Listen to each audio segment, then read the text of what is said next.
Got so quiet. I can do my Trump drinking.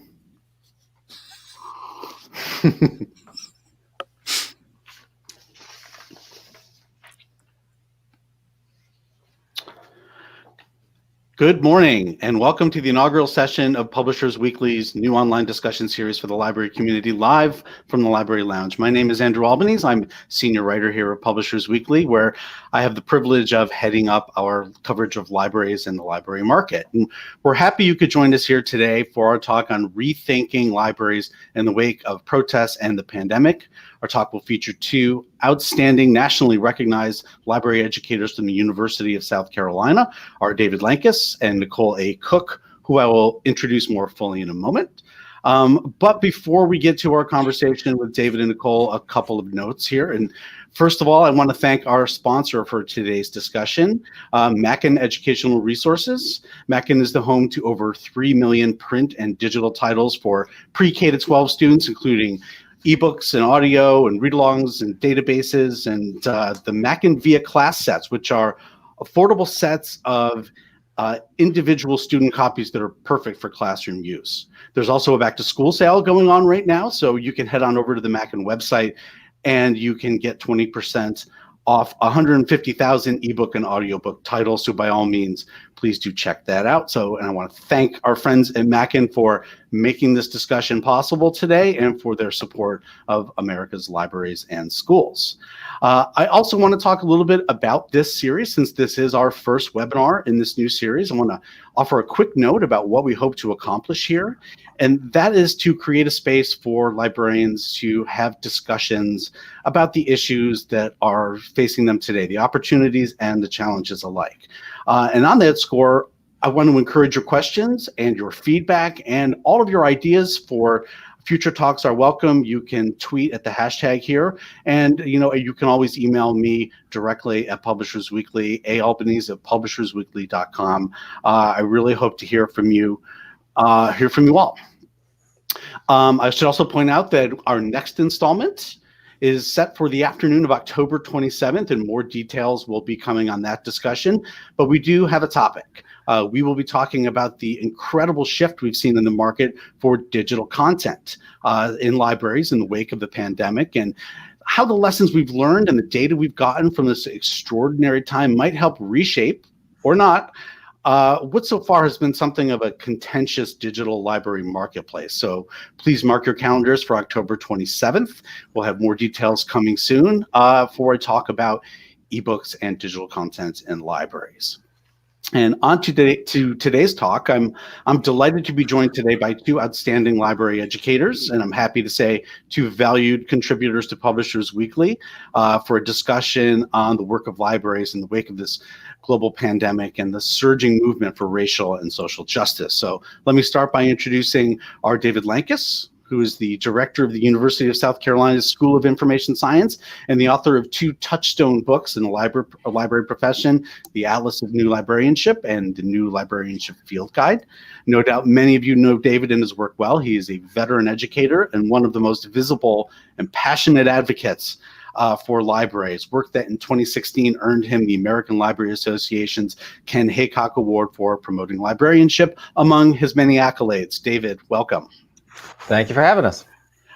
We also want to welcome Nicole A. Cook, who is the Augusta Baker Endowed Chair at the University of South Carolina School of Information Science, where her research and teaching interests are absolutely made for our times. They include equity, diversity, and inclusion, social justice and librarianship, human information behavior, and fake news consumption and resistance, all of which I have a feeling are going to be a big part of our discussion today. Yes. I'm also happy to share with you all the news for the first time here that Nicole is also a newly minted regular PW columnist. Yay! We'll have an official announcement on that coming very shortly, so stay tuned. But Nicole, Dr. Cook, welcome. Thank you for joining us here today. Great to be here. So I'm going to start by framing the conversation this way. In my 20 years of covering libraries, the changes that I've seen, the transformation has been absolutely remarkable. I mean, 20 years ago, the future of libraries, according to some observers anyway, was very much in doubt because the internet was going to render libraries obsolete. But the work that libraries did to harness technology and the efforts that librarians did to redesign their spaces and to reinvent and expand their services and programs in their communities, I believe that's one of the great success stories for any American institution. And I'm not exaggerating. I truly believe that. But then 2020 came along, and 2020 said, ha. With the COVID-19 pandemic, libraries around the country were forced to close their doors in response to a virus that has since claimed more than 201,000 lives here in the US alone. And in May, the world recoiled in horror as we watched an African-American man, George Floyd, slowly murdered by police right in front of us. And what has followed has been a long, long overdue racial and social justice awakening in our communities. You know, I get that many of us are really longing for a return to normal, but as David wrote in his most recent PW column, there's no going back to what passed for normal. What is required today is yet another transformation for our libraries. You know, and when we at PW decided to launch this series early this summer, you know, it was clear to me that this conversation and a conversation with David and Nicole was the first one we had to have. And I think it's fair to say that our hope here today is to share some ideas about what's going on and some ideas about what this conversation might look like for you in your own libraries and in your own communities, how to think about this moment in time, how to engage with the challenges and opportunities that libraries face, and how we can use these challenges to come back better, to come back safer, and to be the truly equitable institutions our communities demand and deserve. So with that, I'm grateful to Professors Lankus and Cook for being here today, and I'm going to throw it over to David to get us started. Thank you very much, Andrew. I appreciate it, and I appreciate access to the audience through writing that column. I'll pick up on one point you made and amplify it a little bit, which is I think we're in the midst of a new normal, not because we can't go back to what was, but because we shouldn't want to go back to what was. That great transformation, I agree, has been happening over decades, and it's been happening fast. It seems like we've jumped from one major issue and crisis and new model and new thought and new idea to another, right? I remember the days when the internet was going to put us out of business, and it was right before we were having trucks go to Harvard Yard to gather as many books to be scanned as possible, which sounded great. We were finally going to scan the rest of the world until lawsuits occurred that slowed that down. And so suddenly we began into a dialogue about copyright and changing copyright issues. All the time, suddenly we were talking about maker spaces and what was the role of maker spaces, and were we community centers, and were we more than community centers, and we keep going and going and going. Now that's good in that it's the nature of a vibrant and real profession to constantly be questioning and changing itself and moving forward. But I like to think of the pandemic, which is a horrible, terrible, terrible thing, but it is an opportunity for us to take a breath, to take a moment and say, where do we want to be? And the phrase, I mean, if we hear unprecedented one more time, we're going to pull our hair out, you know, all of these things. But the one that I picked up on was the new normal. What will the new normal be? And in that conversation, the new normal is almost always presented as a negative. Well, in the new normal, we won't be able to hug. In the new normal, we won't be able to gather as we used to. In the new normal, we won't be able to expect this, expect that, etc. But what if we thought about it in a positive way? What should the new normal be? What shouldn't be the new normal? What shouldn't be normal at all is a digital divide that leaves lower income people, primarily people who are working multiple jobs, who don't have time to build up equity. It disproportionately affects people of color and communities in disadvantaged situations. That should not ever have been normal, and it can't be part of a new normal. When we look at the idea of structural racism throughout all our institutions, including libraries, that shouldn't have been normal, and it can't be normal again. We need to really begin thinking about what does that new normal look like? And I have a few ideas for it. One, the new normal is we really need to think about universal broadband in a very different way. I was part of a recent conversation and they said, oh, everyone buys it, it's done, everyone understands that the internet's the utility. And I said, well, that's fantastic. If you could just tell the FCC that, I would love it. Because the notion that we believe now, and we've seen with the pandemic, that everything from learning to shopping to eating to working to whatever requires at some point to democratic participation, requires broadband, is wonderful that we've had this realization. Horrible that we've seen the gaps that we have, and it hasn't yet led to the true action we need, which is policy actions. And one of the things that libraries did in terms of broadband access before the pandemic and before the troubles was that we became the safety net. We were the access point. People could come to the library. Well, during the pandemic, the very least that libraries could do, and many of them did, was turn up the power on the Wi-Fi transmitter and let people use our parking lot. This is not an acceptable new normal. New normal should not be drive-by access. We need to truly talk about things like rural electrification back in the Depression days, rural broadbandification, where we do dedicate real money, real policy, and real contributions to making sure people are connected.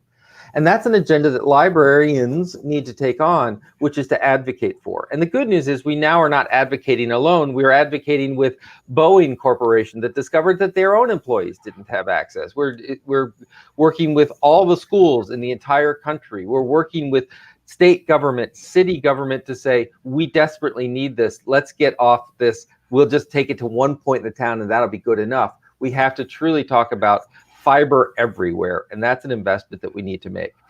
We need to talk about workforce development. What we're seeing now is what many people didn't expect. What we saw was a Great Depression occur around the pandemic, and the question was how fast the recovery is coming.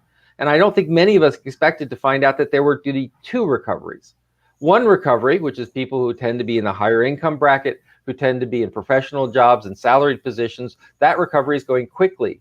But once again, for first responders, people at the lower income scales, inner city communities, we're seeing a very, very slow recovery.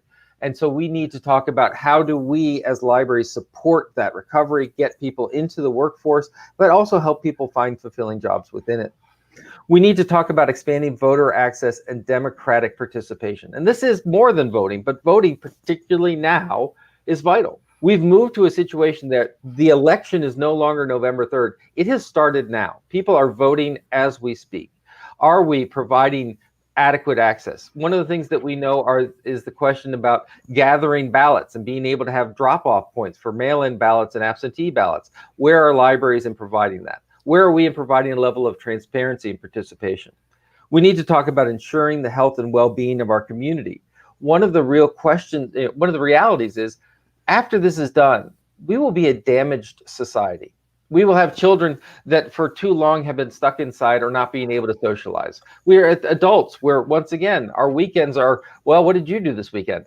I sat in my house. What did you do this weekend? I sat in my house. And we're social beings. We're going to have to truly understand and have libraries begin to knit communities back together just to literally be used to being together again.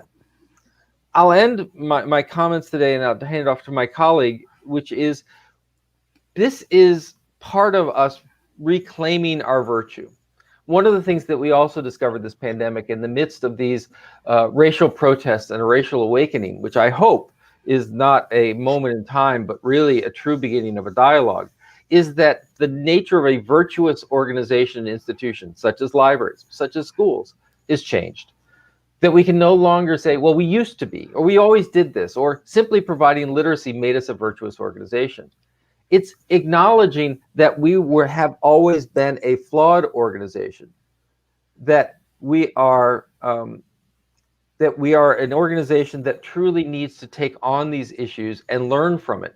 That being a virtuous organization is admitting mistakes, admitting structural racism, and working to change it. It is taking care of our own employees. It is taking care of the wellness of our workforce and not assuming that they will simply do all or die. Because right now we have a profession that is struggling, as with all professions, because we don't know if we're at the beginning, the middle, or the end of the pandemic. We want to ensure that we are not at the end of the racial awakening and protest.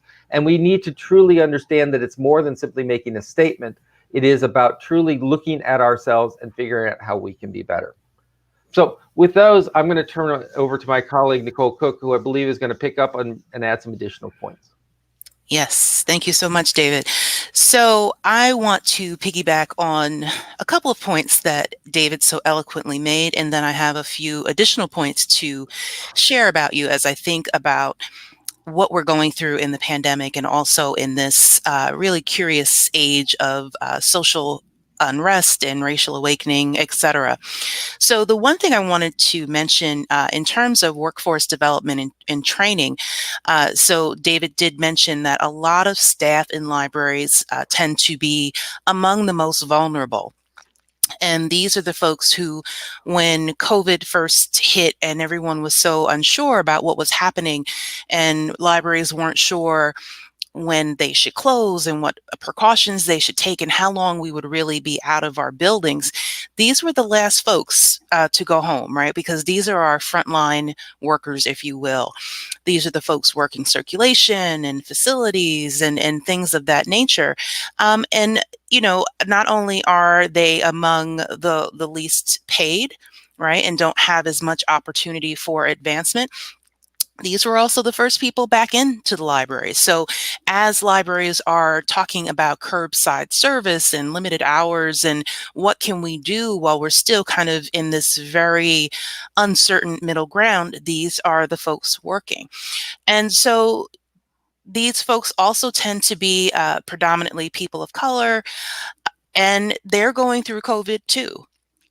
And they're, you know, facing furloughs and layoffs. They're, you know, facing eviction and delayed mortgage payments. So everything that we see on the news and everything that we are concerned about with our patrons, our staff is going through that as well. So when we think about workforce development and training, we need to be really thinking about our staff, and we need to renew these conversations that we have been having for many, many years about diversifying the profession and recruiting and retaining and diversifying that workforce from within. So is now the time that we can help our library staff members who perhaps haven't finished their bachelor's degree yet? Is now the time that we can assist them in that so they can go on to get their library degree? Is now the time where we can cross-train so we can have people working different service points and providing different functions in the library. So I just want to put that out there that even within the library staff setup, we have a little bit of a hierarchy and disparity in that it is perhaps the librarians or the professionals with the advanced degrees who are able to work and do their jobs from home, but we have a lot of our support staff who never left the library, and if they did, they are certainly the ones that are back now. The other point that I wanted to highlight or raise up is this idea of also ensuring the health and well-being of our workforce. So I mentioned, you know, that our library community is going through the pandemic and our library staffs are going through the pandemic.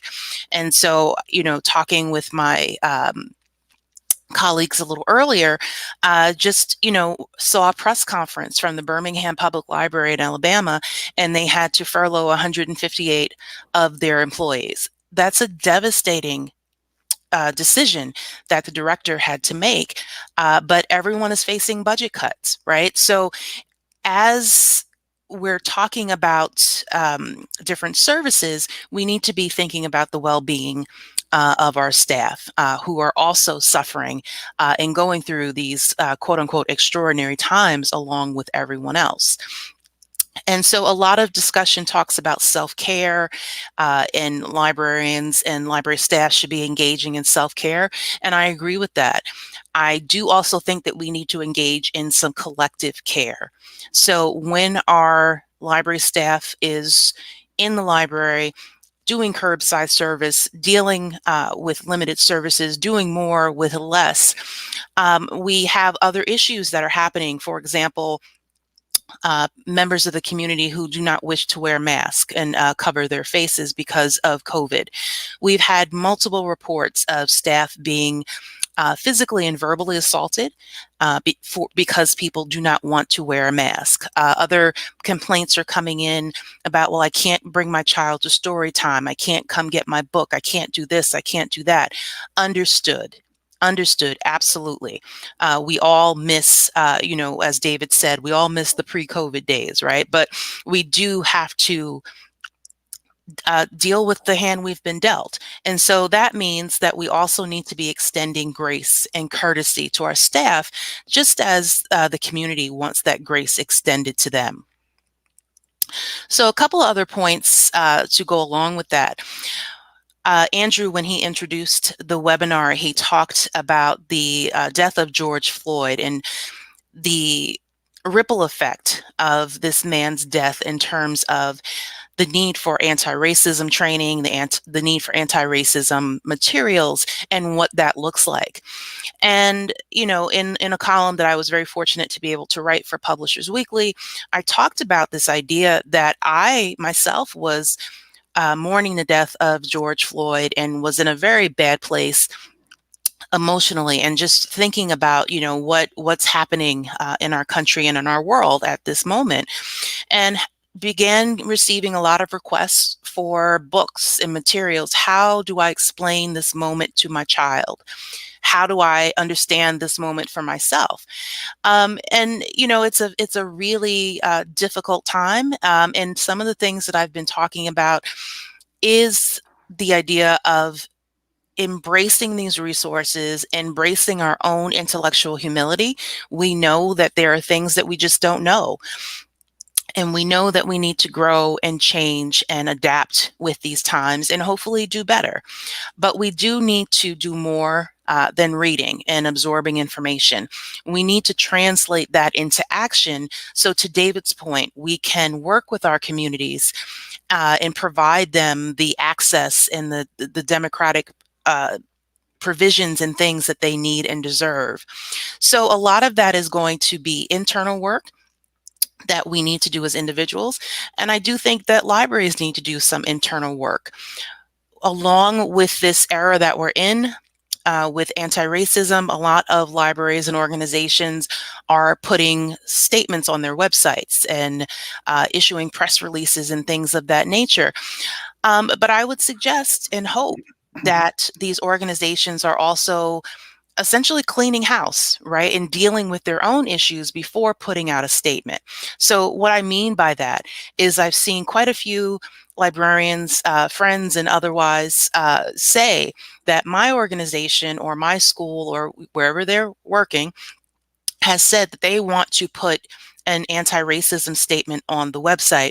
And they said that their response was, well, are we going to deal with the racism among the staff members?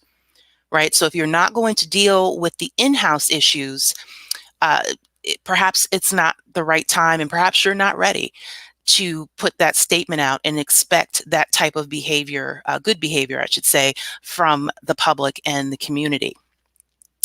And so finally, along with this idea of monitoring ourselves internally as a profession so we can do better for our communities, I want to posit the idea in my last column for Publishers Weekly about standing in the gap. And this idea that we should be allies and accomplices for those who need us the most. So in the case of libraries, as David mentioned, those without broadband access, those who don't have a space now that the libraries are closed, and any number of additional issues that we're facing in today's society. So how can we stand for others and advocate for others who are less fortunate than us and who really need our assistance? So just putting out some questions to think about, as David said, how we are adapting with these times and moving towards a more equitable new normal. Great. Thank you very much, Nicole and David, for that. I want to remind our audience, you can tweet questions or topics at us if there's things that you would like us to address.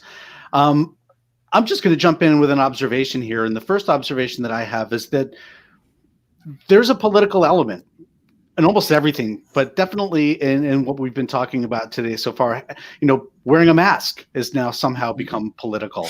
The protests and the social justice movement has been politicized and in many ways used to divide us. I guess the question that I have to start is, how do librarians deal with the political repercussions of doing what's right in these situations? In the sports world, there's the shut up and dribble thing, right? They don't want to hear sports stars talk about politics and social issues. And in the library world, is there sort of a shut up and get me my book thing going on here too? How do librarians handle the political element of this discussion in their communities? I'll just jump in really quickly, which is politics. To me, my definition of politics is the distribution distribution of power within a community. Everything is political from that standpoint. The fact that we are public libraries are tax-driven organizations, that school libraries are tax-driven organizations and have federal or state mandates and licensure about them. It is a political nature. John Kraska of Every Library says, a librarian is a compassionate, warm, wonderful companion for 364 and a candidate for 1 day a year. That nature that we are in a world that has a question about how representation occurs, that's a political conversation.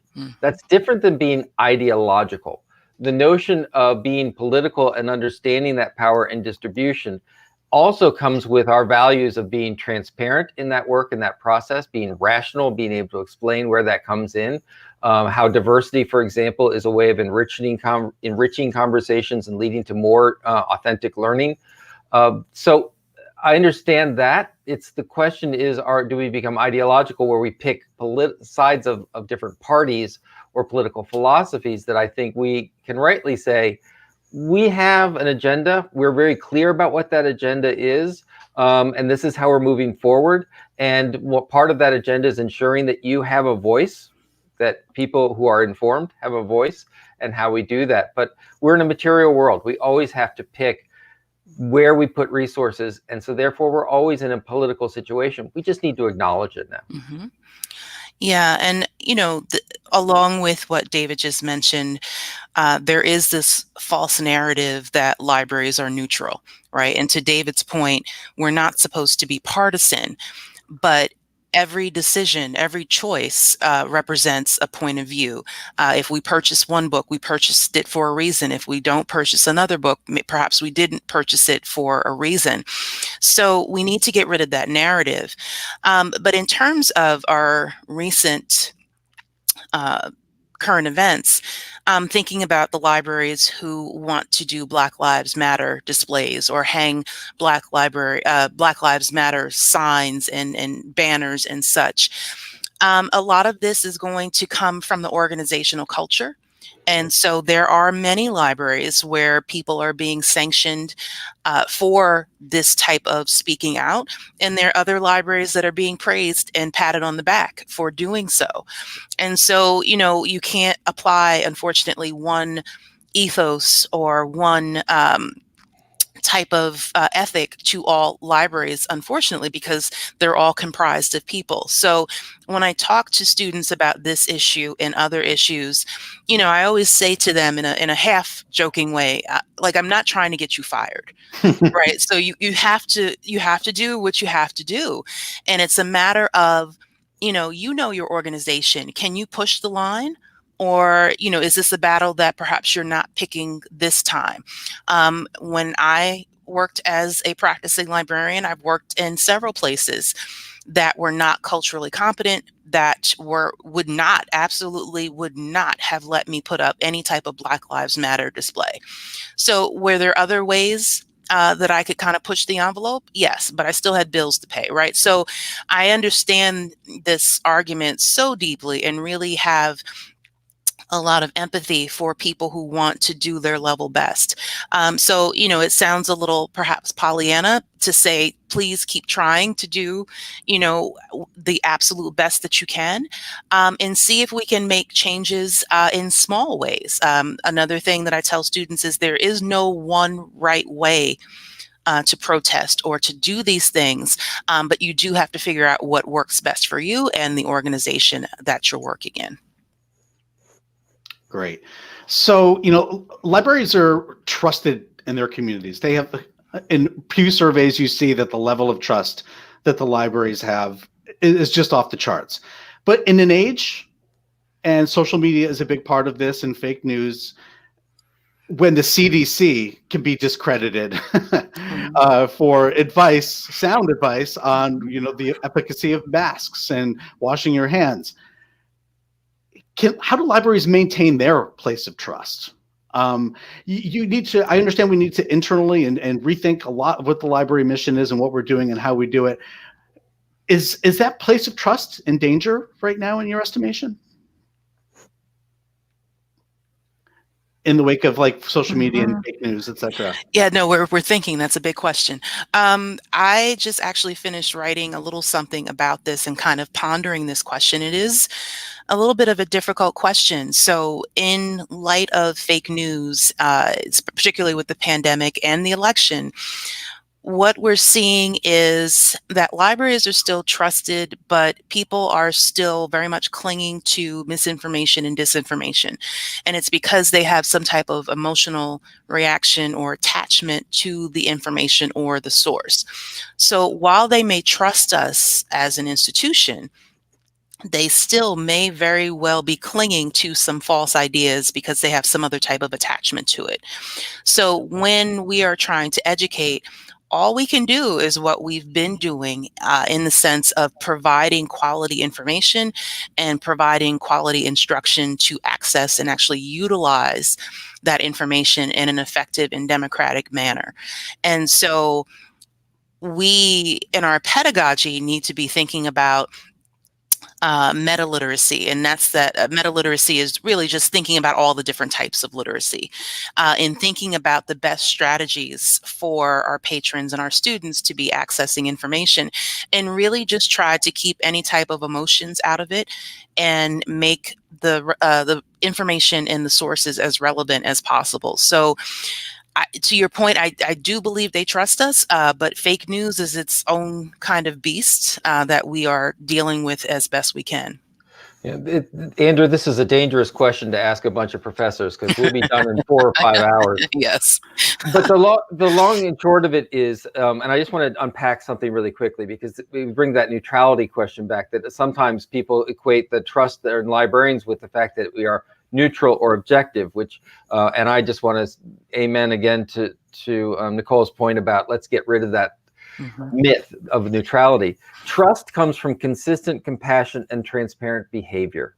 What we see are sort of 2 major models of trust. One's called an authority model. That is, you trust it because of it is from X, Y, or Z. It's what we used to have because it came from the government or et cetera, but that's gone away.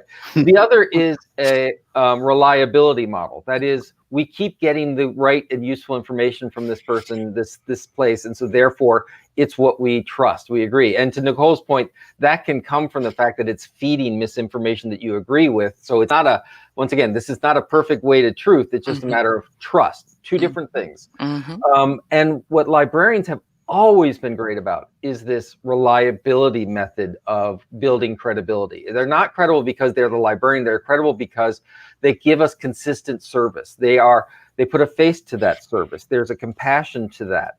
And so that trust is essential now, particularly with this new normal moving ahead, because what we've seen with the CDC, what we've seen even, I mean, it's not just the federal Center for Disease Control. We're seeing this at the state and local level, that public health officials are getting death threats because people don't want to hear what they have to say.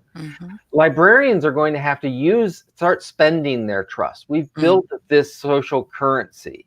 And we need to talk about how we spend it. Now, we spent it very brilliantly in the past around things like literacy, things like workforce development, things like copyright, things like privacy. We built it and we spent it. We now need to spend it around fake news concepts, around rebuilding a common narrative within our communities and knitting them together.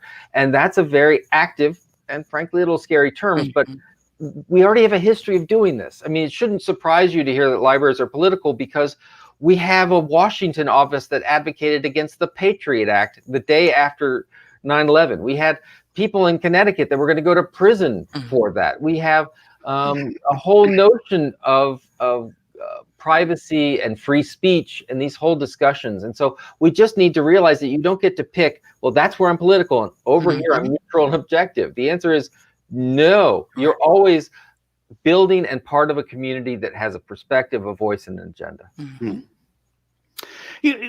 Is there an association? I want to talk about the library associations and their roles in a lot of these issues. You mentioned workforce diversity, a huge issue, advocating for library and library values. What roles does the ALA and the state organizations have in helping move the ball down the field here?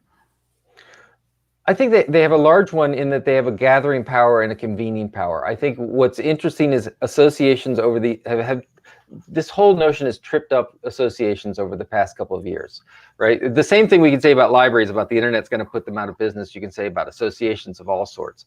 But this myth of neutrality has come in. And so we've seen libraries, these are membership associations trying desperately to figure out what's the consensus among the membership for them to take positions and move forward. Some have done better than others. I mean, you look at an association like the American Association of School Librarians, AASL, they've done a really tremendous job in, for example, pushing academic achievement standards and pushing a curriculum and pushing a role and a position within libraries. And while I would love to say they've been more successful, but I include myself in this failure of having a school librarian in every library, they know that's their job and they push for it on a regular basis.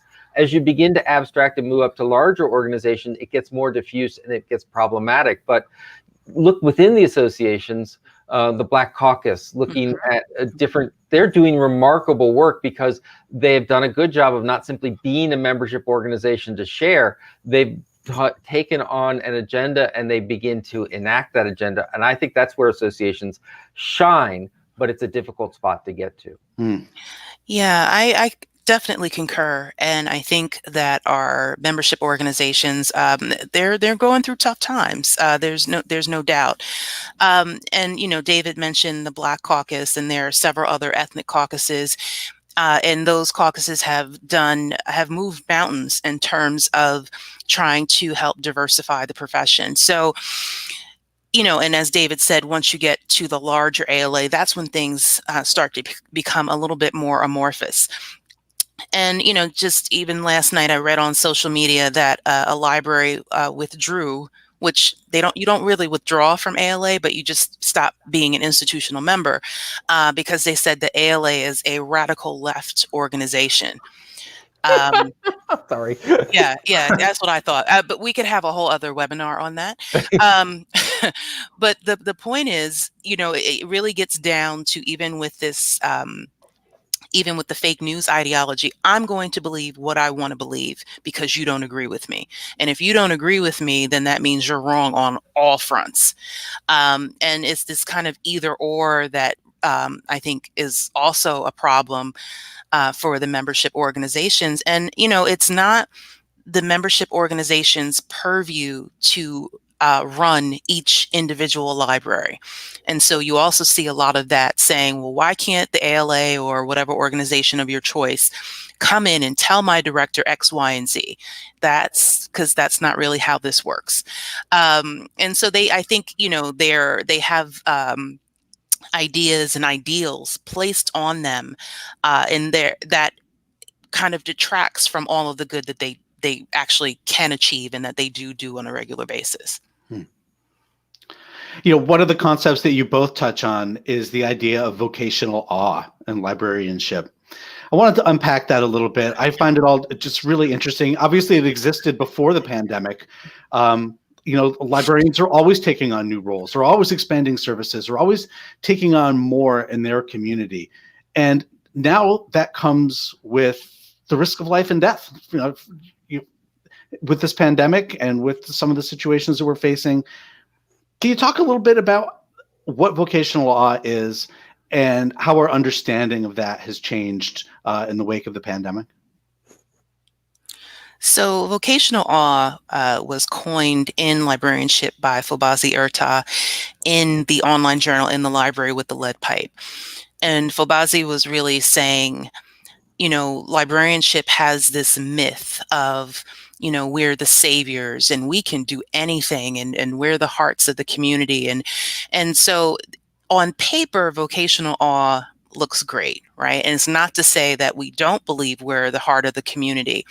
But I think, Andrew, to your point, where it becomes a little problematic is some people refer to it as mission creep, however you might want to define it. What exactly is the library's role or roles? And then how should that grow and change with the community? Should that have the corresponding training? And are there certain things that we should not be doing? So this is where this discussion can become contentious. And so this existed long before the pandemic. I remember Shara Kowalski at Philadelphia Free Public Library got a lot of press in the trade journals and different websites for administering Narcan to patrons who were overdosing in and around her library. Melanie Townsend Diggs, who used to work at Enoch Pratt Free Library in Baltimore, received a lot of recognition for bringing people into her library when the neighborhood was literally burning during the uprising after Freddie Gray's death. And so if you ask both of them, they'll say, I was just doing my job, right? And so we have this other kind of elevation of, we didn't know libraries did all of that. Some do, some don't. But I've also had discussions with students who say, I don't care what you say, I'm not administering Narcan to anyone, right? So then you get that that argument about, should this be something that all librarians and library staff have to do, or do they still maintain a choice? And so lots of discussion about whether librarians are social workers, whether we're, public health associates, and all of these things. And so I don't necessarily have an answer in terms of what this looks like, because it does depend from place to place and the resources that a given library or system may have. But that is the larger conversation about vocational awe. But to your point, it does mean risking life or death and illness now with the pandemic. And I'm, this is vocational and awe anonymous, I suppose, because I'm probably one of the worst offenders in terms of cheerleading and sort of preacher calls to get out there and do it. But one of the things that we've realized is that it's brilliant work, but as we look over the years of this transition from libraries as neutral and information centers and buildings and et cetera, and we have databases, to not neutral, to the idea of anti-racist, to progressive. I mean, once again, at every step, what's happened is the librarian has now begun to move in front of the library. Mm-hmm. And therefore they become not only the face of it, but they also become the first hit in it. Mm. That the articles that used to be about, well, I can't believe my library is doing this, increasingly is that librarian is making the wrong decision. And what happens is when we have deliberately put librarians and library staff in the face of public discourse, and we know what's happened to public discourse, what that means is it must come with a comparable understanding of the workforce and wellness issues. Mm-hmm. And I think we have lagged far behind that. I love the call for librarians to innovate, be part, and push a community forward. I love the library as a vocation that goes to serve it, but no vocation should cost you your life. No vocation should cost you your mental wellness. Mm-hmm. No vocation should do this. And so for me, it's not a question of, well, let's just give librarians a break. The answer is, let's give librarians a break, not from the innovating, but from the fact that we realize that this is now a public interaction, that is a much harder environment. For example, organizations love coming up with social media policies, and they're almost always about what you can and cannot say in social media. We need social media policies are, what will the library do when social media comes after you? What will we do in trolling? What will we do in harassment activities? How will we have your back? And that needs to come along. And we as a profession have a long way to go on it. Andrew, I just wanted to add, Sure. it reminded me as David was speaking, Katrina Davis Kendrick, who is an academic librarian, she's director now here in South Carolina. She has written several studies about low morale in libraries, and she talks specifically about vocational awe, right? So it's kind of when vocational awe maybe turns on you a little bit, in the sense that because of this mythology of what we're supposed to be doing, what we can do, there's nothing we can't do. Folks who are not who have not been trained to do various things, or perhaps don't want to, they don't have the support or the resources. There's a lot of mental health issues. There's a lot of depression. And like the title says, there's a lack of morale. And that in turn impacts our retention rates. So as wonderful as the profession is, we have to make sure as much as we can that it remains a viable and great profession for the people that we currently have in the field. When we expect too much and provide too little, that tension can drive people away. And I think that's a recurrent theme here. Same thing with the idea of libraries being prepared to support racial awakening and protest, which is get your shop in order first. Yes. We've always talked about the idea that librarians model behavior. We model innovation. We model trustworthiness. We model information literacy. We also need to model being a kind and enjoyable and supportive workforce. I'm just going to ask the question then. Get your shop in order. What does that look like? What's the low-hanging fruit? What are the things that you can do tomorrow to start doing that? And what are the things that sort of, you need to start a process with? Can we talk a little bit about how we get our shops in order? If I can just give a quick example, and I'm not just saying this because I work for David. David mentioned policy, social media policy and other policies for people who have been harassed or bullied or trolled. And so I have been harassed, bullied, and trolled and doxxed online, and it's a very difficult situation. And so when I contemplated coming to South Carolina to work, that was one of my first questions in the interview. How are you going to protect me? And I needed to see it, and I need something granular in a policy. I don't want anything vague and, Pollyanna, like, we'll protect you. No, I want to know how you're going to do that. And so fortunately, I've not been harassed here, but other people have, and immediately information is scrubbed off the website, whether it's temporarily or longer term. And it's this action, it's this, as I wrote about in the column, is this actual standing in the gap. So David and the dean and the administration need and do stand in the gap when people are facing difficulty. So if there's a problem, I should feel comfortable going to David and the other administrators and saying, here's the problem, and this is, something needs to be done. And it's the actual action, right? We get to the point where there's a lot of lip service and it's not helpful and it doesn't do anything. So to the question, it's the actual action, at least in my estimation, that is a big part of what that looks like. I mean, you need to create a trusting environment where people are open and can feel free sharing these things, because the first issue is internal dialogue. That really is talking. Race is a hard thing to talk about, and it can't be simply a matter of going, don't be a racist. I mean, this idea, and also in respecting what I've learned from my colleague, which is, it can't be, oh, Nicole, you do diversity stuff, come fix us. It really is everyone's responsibility, and it's the idea of not adding more labor to the diversity already within your workforce. But I think the dialogue about what is it that we want this community to look like? How do we model that behavior internally? How do we set up regular, ongoing conversations that intermingle levels, that you can't have administration having one dialogue and the frontline staff having another dialogue? They are having the same one. And I mean, it really begins, I think about an interview we did with Tamara King for our upcoming project. And she said, oh, you can't waffle, you got to be all in, which sounds great. But then the other part that doesn't necessarily stick up as a headline is, because we as a staff have had this conversation and we know our values and we're willing to project them out.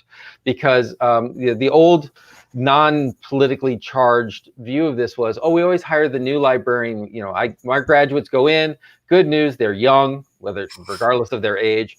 They'll be the innovators. They'll get us on the intertubes and they'll fix it.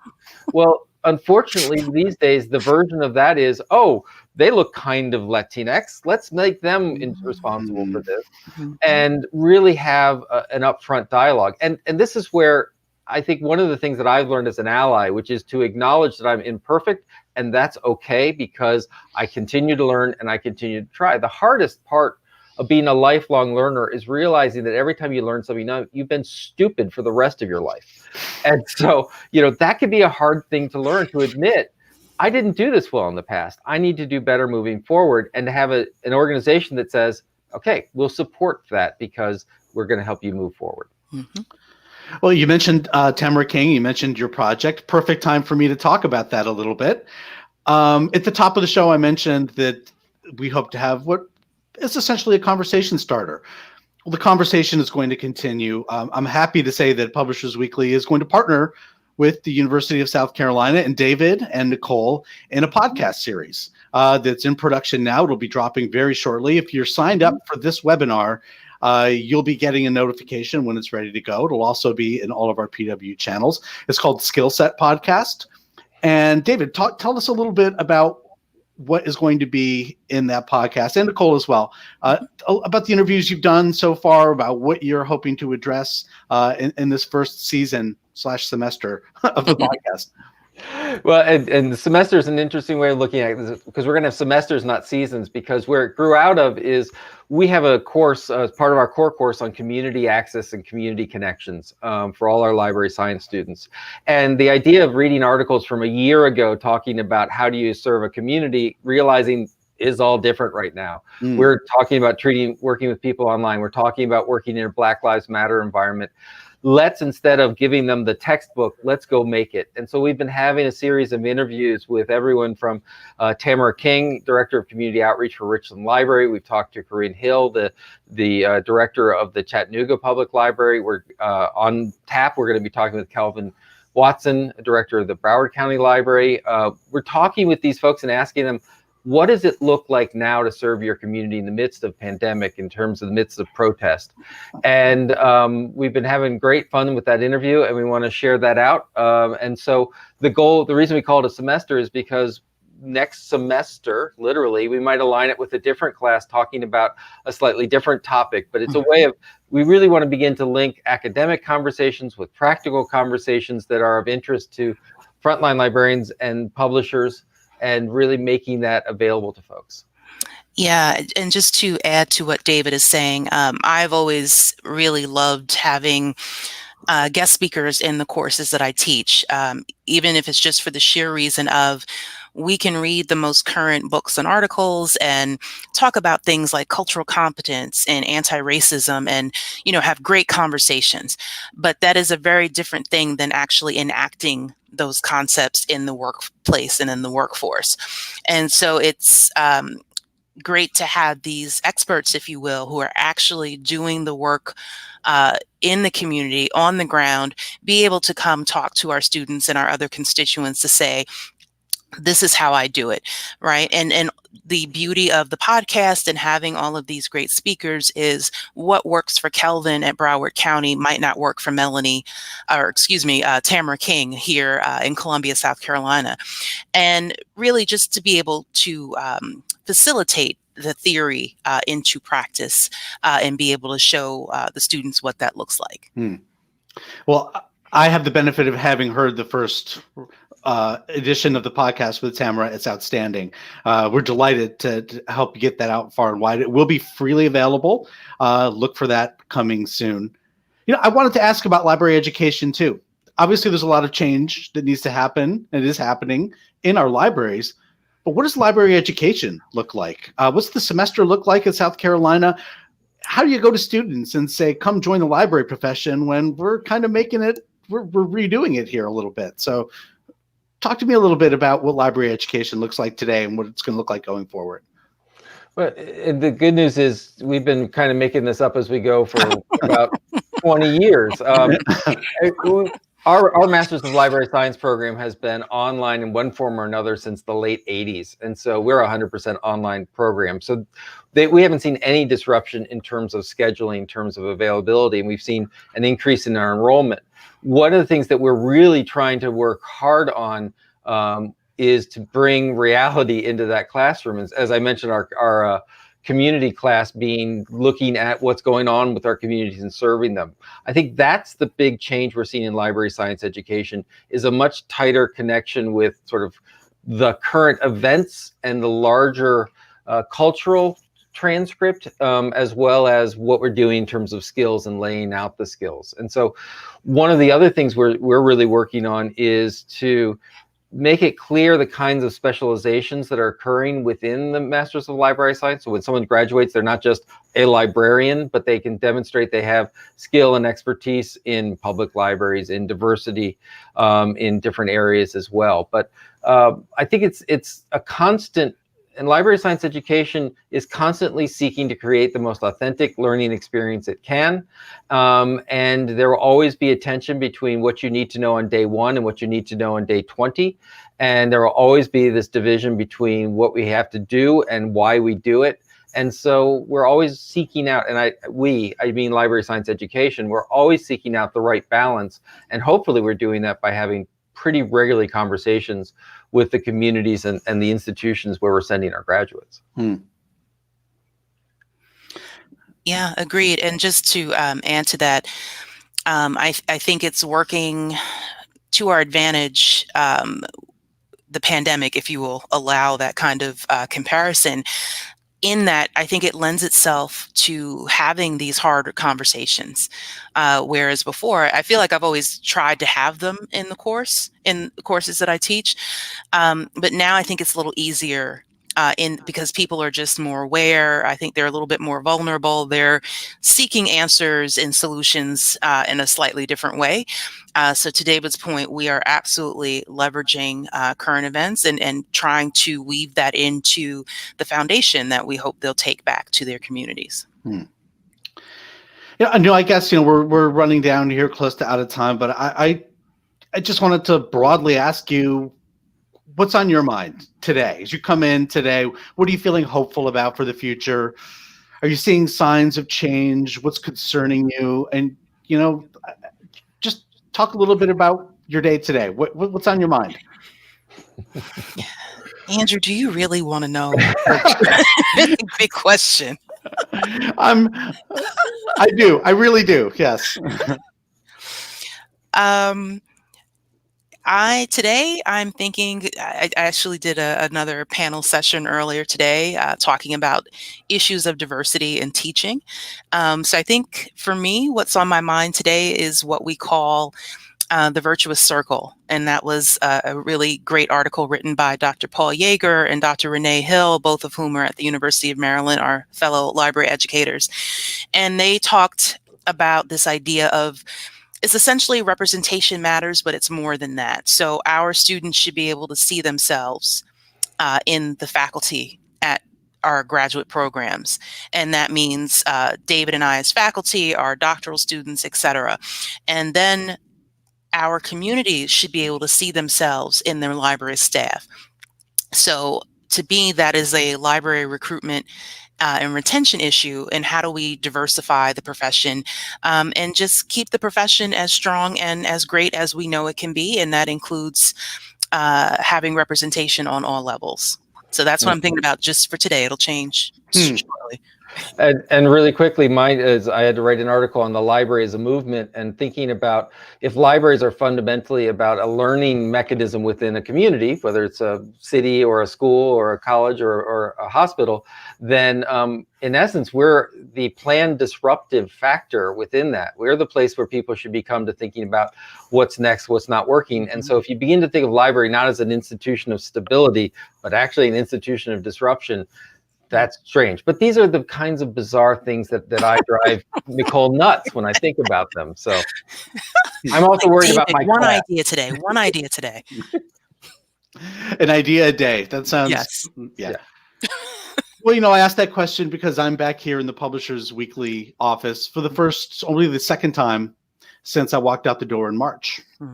Normally it's bustling in here. There's people in the hallways. The book room right back here behind this wall is filled with books and normally filled with people having conversations about those books. And today it's quiet. It's not lost on me as I sit here that we're about 100 miles from where we used to be. We have a long way to go to the new future. I want to thank you both for having this conversation, starting this conversation today. I want to remind our audience that look for the podcast Skill Set from South Carolina, University of South Carolina with David and Nicole. It will be dropping very soon. We're happy to be furthering that conversation here at PW in partnership with you. And I just want to say a note of gratitude, both to David and Nicole for this talk today and to all the librarians who are listening and serving your communities. Please stay safe and be well. And we'll see you on October 27th. We're going to talk about ebooks and digital content in libraries. So thank you very much. Thank you. Thanks.